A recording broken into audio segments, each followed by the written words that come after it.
நான் சின்ன வயசுல இருக்கும்போது பெரியவங்களெல்லாம் பார்த்து நினைச்சிருக்கேன், இவங்கெல்லாம் பாரு எவ்வளவு காசு வச்சிருக்காங்க, நல்லா யூனிஃபார்ம் இல்லாம கலர் ட்ரெஸ் போட்டு ஜாலியா எங்க வேணாலும் போறாங்க அப்படிலாம் நினைச்சிட்டு இருந்தேன். பட் வெல்கம் டு அடல்ட்ஹுட்னு ஒரு ரிங் பெல் எனக்கு அடிக்கும் போதுதான் தோணுச்சு, this stage of life is very கிரிட்டிக்கல்னு. பிகாஸ் அப்பெல்லாம் எனக்கு இருந்த பெரிய டிப்ரெஷனே என்னோட மேத்ஸ் டீச்சர் தான். அவங்க ஒரு நாள் ஸ்கூலுக்கு வரலன்னா கூட நான் அவ்வளோ ஹாப்பியா ஃபீல் பண்ணுவேன். என்னை விட இந்த உலகத்துல ஹாப்பியான ஆளே இல்லைங்கிற மாதிரிலாம் ஃபீல் பண்ணுவேன்.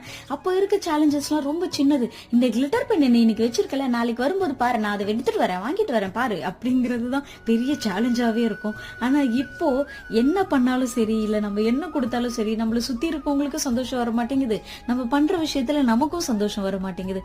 ஏதோ ஒரு சந்தோஷமான விஷயம் நமக்கு நடந்தா கூட இதை என்ஜாய் பண்ணலாமா வேணாமா, பின்னாடி ஏதாச்சும் ஒரு ஆப் இருக்குமோ அப்படிங்கிற மாதிரி ஓவர் திங்கிங்காவே லைஃப் போயிட்டு இருக்கு. ஸோ அடல்ட்ஹுட் ரொம்ப கஷ்டம். ஏதாச்சும் ஒரு ட்ரெயின் வந்தா திரும்ப ஏறி நம்ம சைல்ட்ஹுட்டுக்கே போயிடலாமா, சின்ன வயசு ஸ்கூல்லே போய் உட்காந்துக்கலாமான்னு தோணுது.